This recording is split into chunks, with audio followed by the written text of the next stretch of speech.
ሰላም ተኸታተልቲ እዛ ቻነል ናብ ማሕበራዊ ቁጠባዊ ፖለቲካዊ ኩነታት ናብራና ብጃመይ ንምምልካት ክፍተያ ስለዚ ሼር ሳብስክራይብ ምግባር ኣይትሕመቑ ሰላም ተኸታተልቲ እዛ መደብ ከመይ ቀኒኹም ከም ዝፍለጥ ዓዲ እንግሊዝ ብናይ ሕሉፋት የማናውያን ወይ ከዓ ፋር ራይት ሰልፍን ናዕብን ተናዊጥ ኣላ ኣብ ዝሓለፈ ቪድዮ ከም ዝሰራሕክዎ ኣብ ማዕባብላን ጠንቅን ሳዕቤንን ናይዚ ሰልፊ እዚ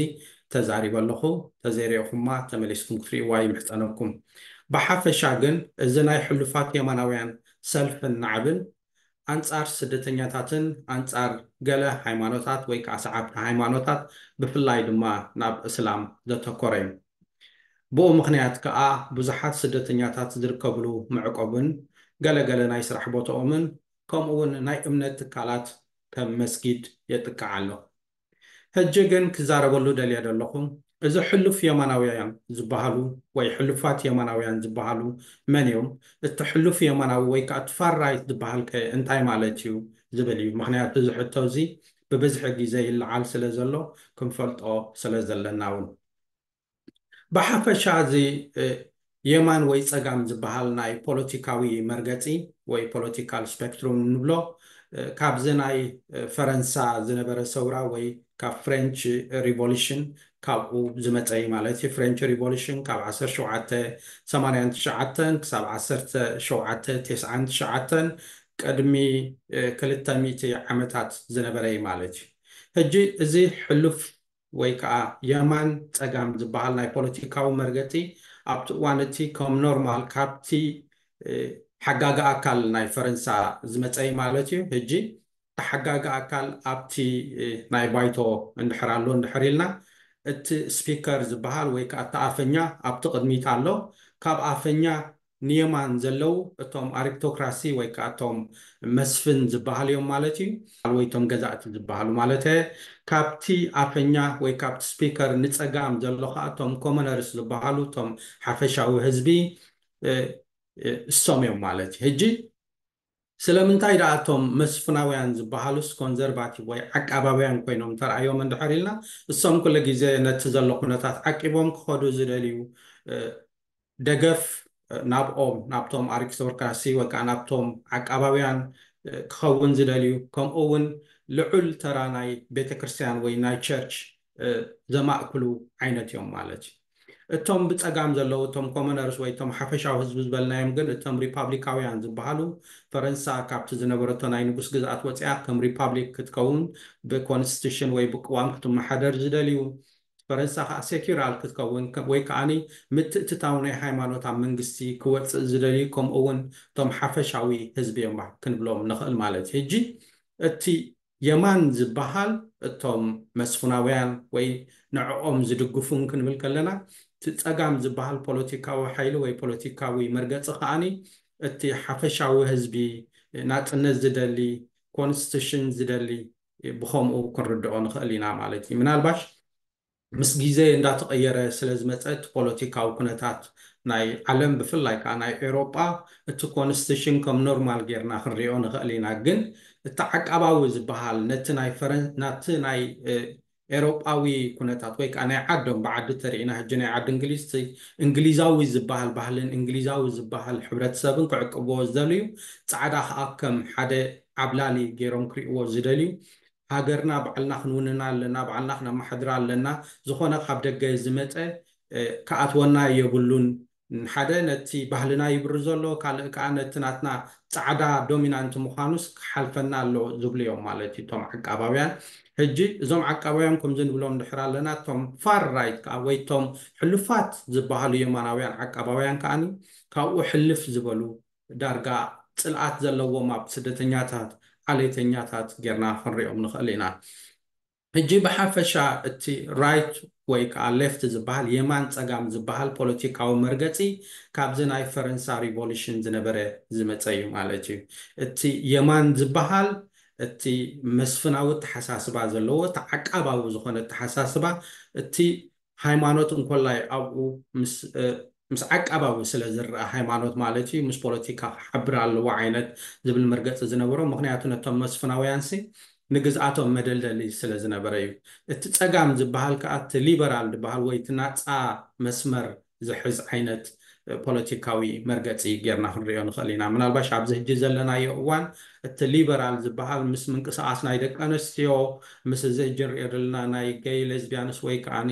ግብረ ሰዶማውነት ምስኡ ተተሓሒዙ እውን ምስቲ ናጥነት ስለ ዝረአ እቲ ፀጋም ዝበሃል ኣብ ከምኡ ገፅካ ክተፀግዖ ትኽእል ኢኻ እቲ ምርጫ ወይ እቲ ፐርሰናል ፍሪዶም ፐርሰናል ቾይስ ዝበሃል እቲ ውልቃዊ ምርጫ ውልቃዊ ሓርነት ዝበሃል ሲ ነፃ ድሰድድ ዓይነት ፖለቲካዊ ሕርያ እዩ ማለት እዩ እቲ ፀጋም እቲ የማን ከዓ ተዓቃባዊ ነገር እዩ ማለት እዩ ሕጂ እዚ ከም ሓደ መሰረት እንድሕር ኣቐሚጠዮ እቲ ፋር ራይት ዝበሃል ወይ ከዓ እቲ ሕሉፍ የማናዊ ዝበሃል ዳ እንታይ እዩ ማዕረ እቲ ሕሉፍ የማናዊ ሕሉፍ ፀገማዊ ዝበሃል እውን ኣሎ ግን እቲ ሕሉፍ የማናዊ ዝበሃል ስለ ኣብ ዓዲ እንግሊዝ ሕጂ ሽቦሮን ዕግርግርን ዝገብር ዘሎ እቲ ሕሉፍ የማናዊ ዝበሃል ከ መን ኢልና ምርኣይ ኣገዳሲ ይመስለኒ እቲ ሕሉፍ የማናዊ ዝበሃል ፖለቲካዊ መርገፂ ብፍላይ እቲ ኣነ ሃገራዊ ዝብል ወይ ከዓኒ ልዕሊ ሃገራውነት ስምዒት ኣለኒ ዝብል እቲ ሃገር ከም ሓንቲ ናሽናሊስት ዝበሃል ወይ ሃገራዊ ዝበሃል እቲ ሃገርሲ ክሕብሕባ ኣለኒ ክከናኸና ኣለኒ ካልእ ከኣትዋ የብሉን ብፍላይ ከዓ ንሕና ንሶምን ድብል ንሕና ደቂ ሃገር ደቂ ዓዲ እቶም ፀዓዱ ድብል እጅብ ዓዲ እንግሊዝ ማለት እዩ እቶም እንግሊዛውያን ዝመበቆልና ኢሉ ዝዛረብ እቶም ካልእ ከዓ ወፃእተኛታት እዮም ናይ ደገ እዮም መፂኦም ግን ሃገርና ዕብልብሉና ኣለው ይወስድዎ ኣለው ኣብ ገለ እዋን ሲ ክገዝኡና እዮም እውን ዝብል ኣተሓሳስባ ዘለዎ ማለት እዩ እዚ ሕጂ እንታይ እዩ እቲ ዓቃባዊ ራዲካል ዝበሃል ወይ ከዓኒ ኣልትራ ናሽናሊስት ዝብሎ ፃዕዱ ሕሉፍ ሃገራውነት ዝጥቃዕ ማለት እዩ ኣብ ገለገለ እዋን እውን ውልቀ ምልካዊ ዓይነት ኣተሓሳስባ ዘለዎ እዩ እቲ ሕሉፍ የማናዊ ዝበሃል ማለት እዩ ሕጂ እዚኦም ከም በዓል መን ክንሪኦም ንኽእል ኢና ከም ኣብነት ተሪኢኻ ከም በዓል ፋሽዝም ክንሪኦም ንኽእል ኢና ከም በዓል ናዚዝም ክንሪኦም ንኽእል ኢና እቲ ፋሽዝም ኣብ በዓል ጥልያን ዝተረኣየ ማለት እዩ እቲ ናዚዝም ከዓኒ ወይ ናዚ ንብሎ ብልምዲ ኣብ በዓል ጀርመን ዝተረኣየ ናብ እዋኑ ኣብ ግዜ ካልኣይ ኩናት ዓለም ዝነበረ ማለት ወይ ኣብ 30ታትን ኣብ 1930ታትን 1940ታትን ክሳብ ምውዳእ ካልኣይ ኩናት ዓለም ዝነበረ ማለት እዩ እዚ ሕጂ ብምንታይ እዩ ዝልለተ ርካየ ከዓኒ ሕሉፍ ሃገራውነት ጥልእና ወፃእተኛታት ብፍላይ እውን ከም ኩሉ ግዜ ካልኣይ ኩናት ዓለም ከም ስኬፕጎት ወይ ከዓኒ ከም ንዝኾነ ነገር ከም ምክንያታዊ ኮይኖም ዝረኣዩ ዝነበሩ ኣይሁድ እዮም ዓሌታዊ ራሲስት ዓይነት ዝኾነ ኣተሓሳስባ ዘለዎም እዮም እቶም ፋር ራይት ወይ ከዓ ሕሉፍ የማናውያን እንብሎም ማለት እዩ ኣብ ገለ ብዚ ናይ ዘበና ክንሪኦ ከለና ከማን እዚ ትራንስጀንደር ገለ ዝበሃል ብዙሕ ዘይኣምንሉ ብዙሕ ዘይርድኦም ምክንያቱ ዓቃባውያን እዮም ወዲ ወዲ ጓልጓል እዩ ዝብል ኣተሓሳስባ ዘለዎም እዩ ማለት እዩ ሕጂ ክልተ ነገር ክገልፅ ፈቲነለኩ ሓደ እቲ የማንን ፀጋምን ዝበሃል ፖለቲካዊ መርገፂ እንታይ እዩ ካልእ ከዓ እቶም ሕሉፍ የማናውያን ዝበሃሉ ወይ ፋር ራይት ዝበሃሉ ከዓኒ እቶም ፋሽስታዊ ተሓሳስባ ዘለዎም ሕሉፍ ሃገራውነት ዘለዎም ዓሌታውያን ወይ ከዓ ራሲስት እንብሎም ዓይነት እዮም ማለት እዩ እቶም ኣብ ገለ እዋን እውን ዓቃባውያን ኢና ባህልቲ ኣብ ናይ ፆታ ክትመፅእ ከለካ ኣብ ናይ ፋሚሊ ወይ ቤተሰብ ክትመፅእ ከለካ ኣብ ናይ ዓሌት ክትመፅእ ከለካ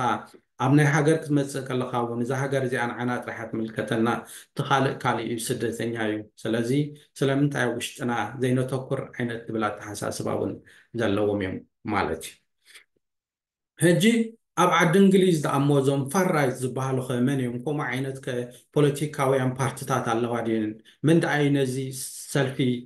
ዘወሃህዶ ዘሎ መን እዩ ዘጓሃህሮ ዘሎ ኢልካ ምሕሳቡን ኣገዳሲ ይመስለኒ ካልእ እውን ከም ዝበልክዎ ናብ ዝሓለፈ ቪድዮ እዘን ሰለስተ ህፃናት ኣብዚ ወርሒ 7 ስለ ዝተቐተላ እሱ ድዩ ማዕረ ክንዲ ዝነቕኒቕዎም ኣብ ውሽጦም ነይሩ ድዩ ነዚ ከም ዕድል እዮም ተጠቂሞምሉ ኢልካ ምርኣይ እውን ኣገዳሲ ይመስለኒ ሓደ እቲ ናይ ፋር ራይት ወይ ሕሉፍ የማናዊ ዝበሃል ኣተሓሳስባ ኣብ ኤሮጳ ብሓፈሻ ከም ዝበልክኹም ኣብ ካልኣይ ኩናት ዓለም ቅድሚኡ እውን ኣብዚ መጀመርያ ናይ 20 ክፍለ ዘመን ወይ 1910 ምስ ቀዳማይ ኩናት ዓለም ምውድኡ ድሕሪኡ ዝማዕበለ እዩ ማለት እዩ ሕጂ ኣብ ሙሉእ ኤሮጳ ዝነበረ እዩ ሕጂ ሓድሽ ዝመፀ ኣይኮነን እቲ ፋር ራይት ፖለቲክስ ዝበሃል ወይ እቲ ሕሉፍ የማናዊ ፖለቲካዊ ዝበሃል ሲ ኣብ ኩሉ ኤውሮጳ ዝነበረ ኣብ ዓዲ እንግሊዝ እውን ከስፋሕፍሕ ኢሉ ዝፈተነ ክሳብ ሕጂ ግን ሙሉእ ዕድል ዘይረኸበ ዓይነት ፖለቲካዊ ኣተሓሳስባ እዩ ንኣብነት እዚ ናዚ ዝበሃል ናይ ሂትለር ዝመርሖ ኣብ ጀርመን ዝነበረ እዚ ፋሽዝም ዝበሃል ሙሰለኒ ዝመርሖ ኣብ ጣልያን ዝነበረ ከም ኣብነት ኩሉ ግዜ ዝጥቀሱ እዮም ከምኡ ዓይነት ኣተሓሳስባ እውን ኣብ ዓዲ እንግሊዝ ኣብቲ እዋን እቲ ተራእዩ እዩ ኣይተዓወተን ዳኣ እምበር እዚ ናይ ብሪቲሽ ፋሽስት ዝበሃል ወይ ናይ ብሪጣንያውያን ፋሽስታዊ ዝበሃል ዓይነት ሰልፊ ወይ ምንቅስቃስ መፂ ነይሩ እዩ ኣብ 1923 ብፍላይ ኣብ 1923 እቲ ብሪቲሽ ፋሽስት ዝበሃል ብሮታ ሊንቶርን ኦርማን ዝበሃል ኣብቲ እዋን እቲ ተመስሪቱ ነይሩ ግን ከዓኒ ከም ዝድለ ኣይተገስገሰን እቲ መንግስቲ እውን ኣብቲ እዋን እቲ ቃለሶ ስለ ዝነበረ ፋሽዝም ዝበሃል ከይስፋሕፋሕ ስለዚ ከምቲ ድድለ ኣይመፀን እምበር እዚ ሕሉፍ የማናዊ ዝበሃል ሕጂ እዘን 3 ህፃናት ዝተቐተላ ጥራሕ ዝመፀ ኣይኮነን ኩሉ ግዜ ኣብ ዓዲ እንግሊዝ ዝነበረ እቲ ተሓሳስባ ብውሕዳት ሰባት እንዳተኮስኮሰ ዝኸደ እዩ ማለት እዩ ከምዚ ዝበልኩኹም ኣብ 1920ታት ናይ ፋሽዝም ነይሩ ኣብ ስሳታት ዳሓር እውን ኣብ ሰብዓታት እውን እቲ ስደተኛታት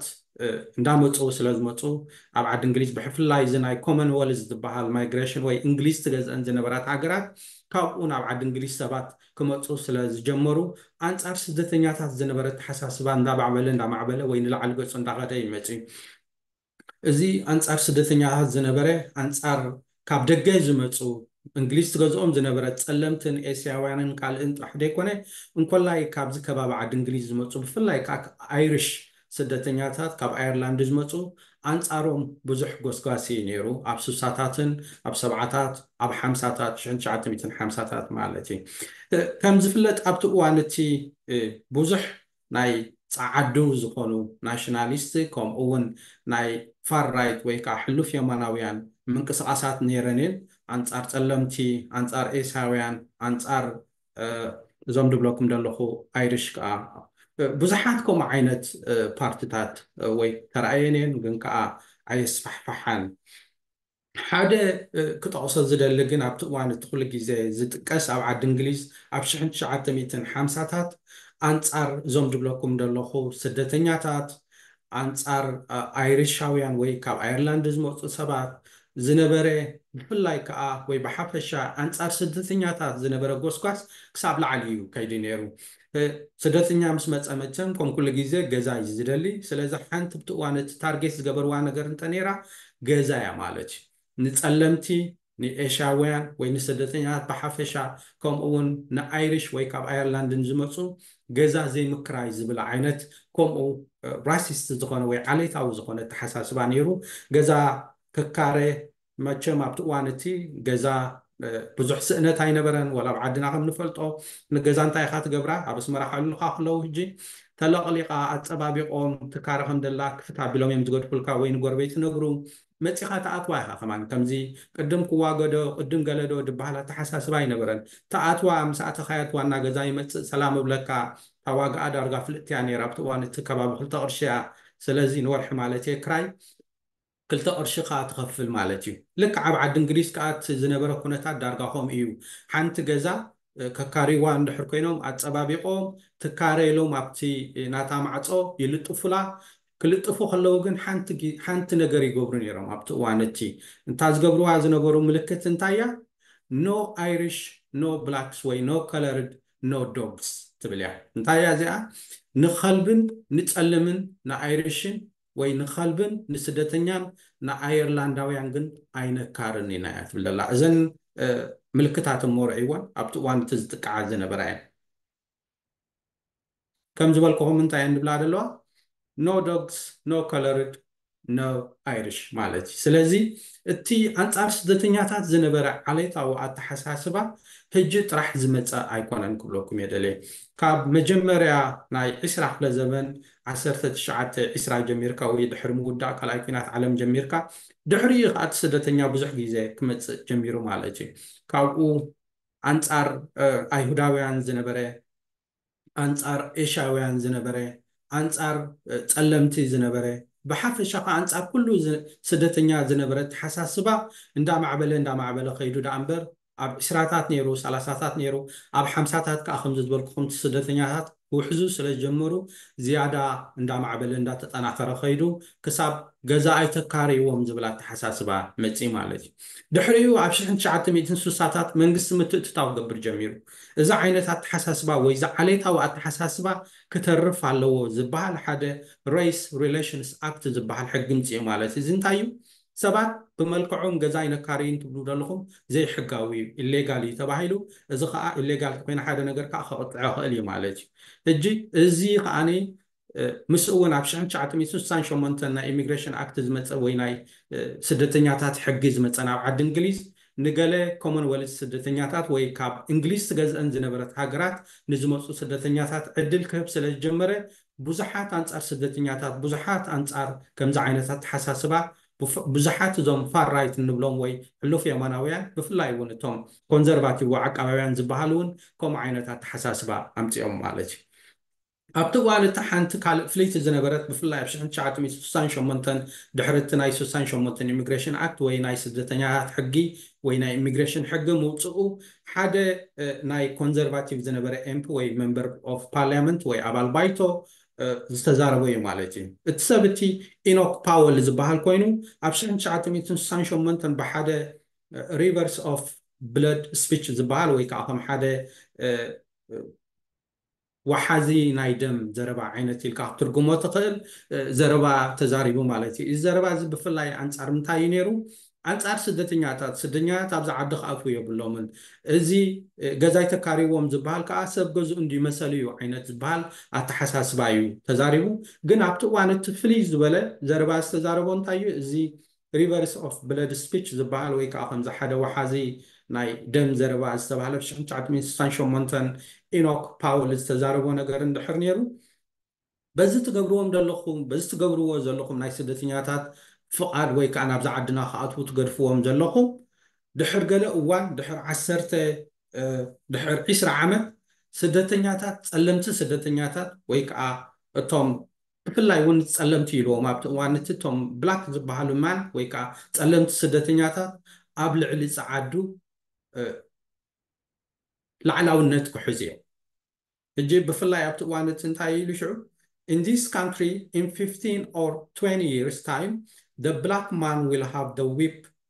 hand over the white man ዓይነት ኢሉ ሽዑ ማለት እዩ እቲ ቀንዲ ናብቲ እዋን እቲ ዝነበረ ስክፍታ ሕጂ ክትሪኦ ከለካ ምናልባሽ ሕጂ እውን ስክፍታ እቲ ዕብለላ ዝበሃል እዩ ማለት እዩ ስደተኛታት ይመፁ ኣለዎ ናብዛ ዓድና ድሕሪ 15-20 ዓመት ክዕብልሉና እዮም ኣብ ልዕሌና ስልጣን ክሕዙ እዮም ኣብ ልዕሌና ዕብለላ ክገብሩ እዮም እዚ ዓይነት ፍርሃት እዚ ከዓኒ ሃገርና ክንስእና ኢና ባህልና ክንስእኖ ኢና ዝበሃል ኣተሓሳስባ እዩ ማለት እዩ እዚ ኣተሓሳስባ እዚ ዳርጋ ን100 ዓመት ቀፂሉ ኣሎ ከም ዝበልኩኹም ኣብ 1923 እቲ ብሪቲሽ ፋሽስት ዝበሃል ፓርቲ ክቃወም ወይ ክቀውም ተፈቲኑ ካብኡ ክሳብ ሕጂ ክንደይ ኣለና ሕጂ 2024 ኣለና ዳርጋ 100 ዓመት ኮይኑ ኣሎ እዚ ናይ ፋር ራይት ወይ ከዓ ሕሉፋት የማናውያን ቃልሲ ኣንጻር ስደተኛታት ዳርጋ 100 ዓመት ብውሕዲ ገይሩ ኣሎ ማለት እዩ ሕጂ እስከ ናብዚ ናይ ሕጂ ኩነታት ንምፃእ እዚ ሕጂ ዝካየድ ዘሎ ንዓብኸ እንታይ እዩ መን እዮም ኮነ እዚኦም ዘካይድዎ ዘለዉ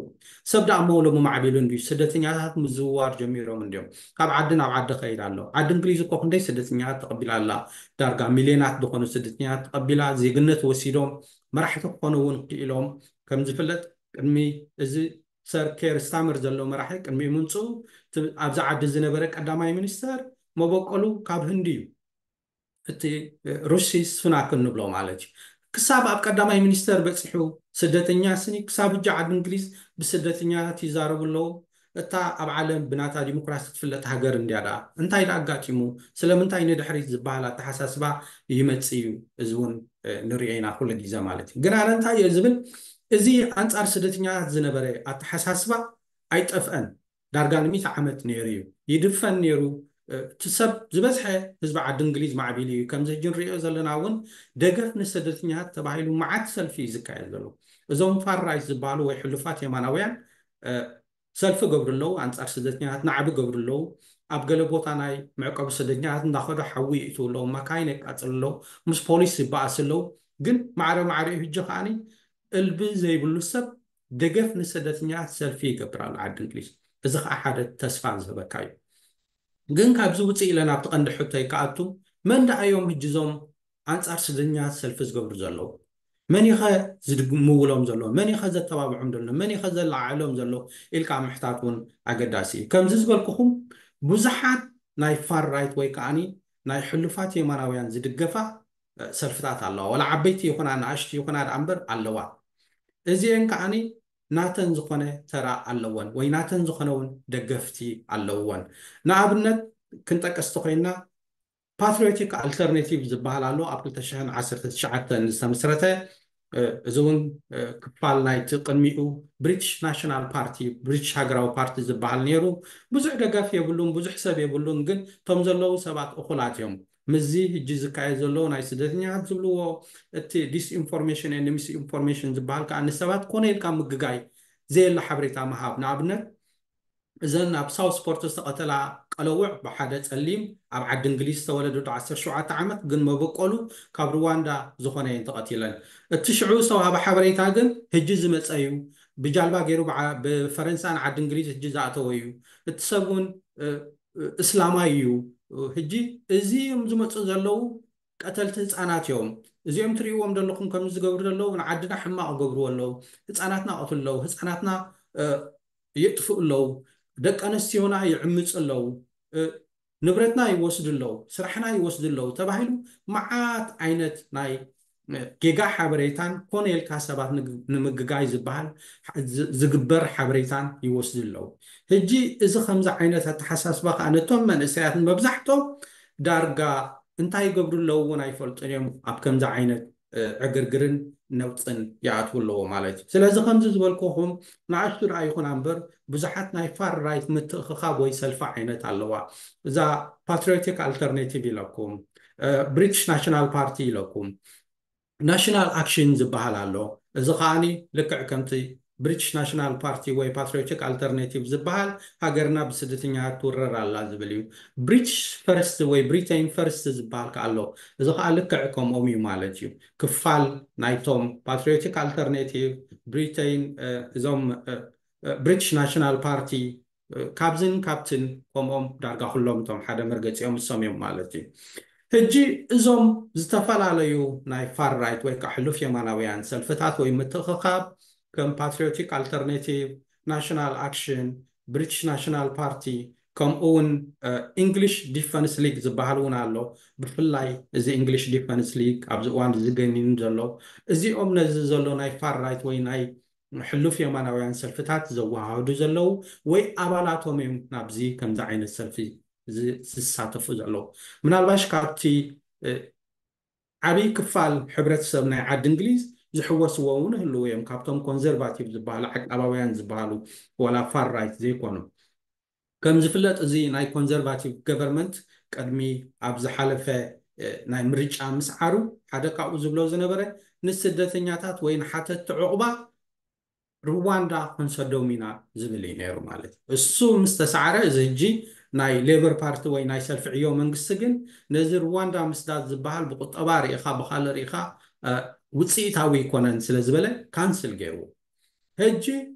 ገለ ሰባት ናይ ኮንዘርቫቲቭ ፓርቲ ደገፍቲ ወይ ከዓ ናይ ዓቃባዊ ፓርቲ እቲ ናብ ስልጣን ዝነበረ እሞ ዝተሰዓረ ደገፍቲ ኣብዚ ሰልፊ እዚ እውን ይሳተፉ ይህልው እዮም ገሊኦም ከዓ ሚስ ኢንፎርሜሽን ኤንድ ዲስኢንፎርሜሽን ዝበልክኹም እቲ ዲስኢንፎርሜሽን ማለት ሰባት ኮነ ኢልካ ጌጋ ሓበሬታ ምሃብ ማለት እዩ ክተጋግዮም ኢልካ ሚስ ኢንፎርሜሽን ከዓ ጌጋ ሓበሬታ ምሃብ ንስኻ እውን ከይፈለጥካ ክኸውን ይኽእል እዩ ማለት እዩ ሕጂ ንሰባት ብትዊተር ድዩ ብቴሌግራም ድዩ ብዋትስኣፕ ድዩ መዓት ጌጋ ሓበሬታ ይወሃብ ኣሎ ከምዚ ዝበልክኹም ንኣብነት እቲ ነተን ህፃናት ዝቐተለ ኣብ እንግሊዝ ዝተወለደ እንግሊዛዊ ወላካ መበቀሉ ሩዋንዳ እኳ እንተኾነ ግን እሶም እንታይ እዮም ድብሉ ብባሕሪ ዝመፀ ሓደ እስላማይ ዝኾነ ነዛ ዓድና ክወርድ መፀ ህፃናትና ዝቐትል እዩ ዝብል ኣተሓሳስባ እዩ ማለት እዩ ሕጂ ነዚ ሰልፊ እዚ ሓደ ካብቶም ቀንዲ ወደብቲ ዝበሃሉ ሰብ እንድሕር ኣሎ ክንጠቅስ እንድሕር ኮይና ንኣብነት ሓደ ኣባል ወይ ኣክቲቪስት ናይ እንግሊሽ ዲፈንስ ሊግ ማለት እዩ እዚ ሰብ እዚ ቶሚ ሮቢንሰን ዝበሃል እዩ ቶሚ ሮቢንሰን ሓደ ካብቲ ናቱ ዕላማ እንታይ እዩ እዞም ስደተኛታት ደቂ ኣንስትዮና የጋግዩ ኣለዉ ንኣሽቱ ደቂ ኣንስትዮ ፃዓዲ እንግሊዛውያን ገንዘብ ሂቦም ሓሽሽ ሂቦም ቁርብ የላምድዎን እሞ ድሓር ናቶም أنستي ناتهم صعبتي ناتهم انتاي كنبلانينا دارجا كفال ناتهم غانغ ويك ناتهم عوالو يقبرونا اللو دك أنستي ناس يقاقيلنا اللو زبلات حساسبات زلو وي كالي كاني ስደተኛታት ኣብዚ መፂኦም ነቲ ናትና ሕብረተሰብ ቀይርዎ ኣለዎ ንኣብነት ብሃይማኖት እንድሕር መፂና እቲ እስልምና ናብ ዓድና የስፋሕፍዎ ኣለዎ ዓድና ናይ ክርስቲያን ዓዲ ናይ ቤተክርስትያን ዓዲ ዝነበረት ናይ መስጊድ ዓዲ ይገብርዎ ኣለዉ ንሕና ስለምንታይ ኢና ስደተኛታት ንቕበል ስለምንታይ ሲ ካብ ሃገራት ዓረብ ስደተኛታት ናባና ይመፁ ስለምንታይ ናብቶም ዓረብ ዳኣ ዘይከዱ ስለምንታይ ስዑድ ዓረብ ዘይትቕበል ስለምንታይ ዱባይ ዘይትቕበል ኢሉ ዝምጉት ዓይነት ሰብ እዩ እዚ መጎት እዚ ኣብ ገለ እዋን ንገለ ናይ ዝኾነ ሓቂ ክመስሎ ክእል እዩ ግን እቲ ታርጌት እሲ ይኮነን ኣብዚ መፂኦም ከንታይ እዮም ገይሮም እቲ ሶም ዝገብሮ ዘሎ ቁጠባዊ ደገፍ እንታይ እዩ እንድሕር ኢልካዮ እዚ ሰብሲ ንዕኡ ኣይምልሶኒ ወይ ሓደ ፅቡቕ ነገር ገይሩ ኣይርአን እዩ ምናልባሽ ብካልእ ዓይነት ተሪእኻያ ንስኹም ከይድኩም ከንታይ ኢኹም ጌርኩም ኣብ ኣፍሪቃ ኣብ ኤሽያ እንግሊዝ ከይዳስ እንታይ እያ ገይራ እቲ ከይዳ ከምኡ ዝገበረቶ ብኡ ዓይኒ ኸ ብምንታይ እያ ኸ ነቲ ሕብረተሰብ ትሪኦ እንድሕር ኢልካ እውን ንዕኡ እውን ኣይምልሶን እዩ ሕጂ ብሓፈሻ ግን እንታይ እዮ ክብል ደልየ ሓደ ካብቶም ቀንዲ ኣክቲቪስት ዝበሃል ቶሚ ሮቢንሰን ዝበሃል ሓደ ዕሉል ደጋፊ ኩዕሶ ናቱ ከምኡ ዓይነት ደገፍቲ ገይሩ ዘምፀኢ ማለት እዩ መጀመርያ እቲ ናቱ ተሓሳስባ ደቂ ኣንስትዮና እዞም ናይ ኤሽያ ጋንግ ዝብሎም ብፍላይ ፓኪስታኒ ጋንግ ኢሉ ዝፅውዖም እሱ ደቂ ኣንስትዮና የበላሽው ኣለዉ ሃገርና ብሃይማኖትን ብባህልን ይምርዝዋ ኣለዉ ስደተኛታት ናብዚ ዓዲ ብብዝሒ ኣትው ኣለዉ ዝበሃል ኣተሓሳስባ መፂኡ ዳሓረ ኣብቲ ብላክ ላይቭስ ማተር ወይ ከዓ ህይወት ፀለምቲ እውን የገድስ እዩ ዝበሃል ዝነበረ ሰልፊ ኣንፃሩ እውን መፂኡ ስለምንታይ ፀለምቲ ጥራሕ ኩሉ ህዝቢ ዘገድስ ዝበሃል ኣተሓሳስባ ሒዙ መፂኡ ስለዚ እዚ ከምዚ ዓይነት ኣተሓሳስባ ዘለዎም ሰባት ከም በዓል ቶሚ ሮቢንሰን ዝበሃሉ ነዚ ዘሎ ሰላማዊ ሰልፍታት ወይ ናዕቢ ዘጓሃህርዎ ዘለዎ ዓይነት ሰባት እዩ ማለት ካልእ ኣብ ማሕበራዊ ሚድያ ዝነጥፉ ብዙሓት ሰባት ኣለዉ ንኣብነት ኣንድረ ቴት ክንሪኦ ንኽእል ኢና ኣንድረ ቴት ብዝሓለፈ ብዙሕ ብዛዕባኡ ሰብ ተዛሪቡ ነይሩ ሓደ ቦክሰር ዝነበረ ናይ ሶሻል ሚድያ ኢንፍሉንሰር ዝብል ሰብ ግን ፀረ ደቂ ኣንስትዮ ፀረ ስደተኛታት ዓይነት ኣተሓሳስባ ዘለዎ እዩ እሱ እውን እሱ ከዓ ናብ ሶሻል ሚድያ ሓደ ካብቲ ዘጓሃህር ዘሎ ነዚ ዓይነት ሰልፊ ኣብ ቡልጋርያ እዩ ዘሎ ተዘይተጋግየ ሕጂ ግን ኣብኡ ኮይኑ ሶሻል ሚድያ ብዝኾነ ኮንካ ክትዛረብ ስለትኽእል እቲ ጌጋ ሓበሬታ ወይ ሚስኢንፎርሜሽን ዲስኢንፎርሜሽን ዝገብር ዘሎ ሰብ እዩ ኢሎን ማስክ እውን እዚ ወናኒ ናይ ትዊተር እውን ናቱ ዝኾነ ተራ ፃወት ኣሎ መስለኒ ብዙሕ ዓይነት ፖስት ዝገብር ኣሎ እቲ ፖስት ዝገብሮ ዘሎ ከዓ ናብቲ ቀዳማይ ሚኒስተር ናይ ዓዲ እንግሊዝ ታርጌት ዝገበረ እዩ ሕጂ ፀዓዱ ሰላማዊ ሰልፊ ክገብሩ ከለዉ ተኣስርዎም ኣለኹም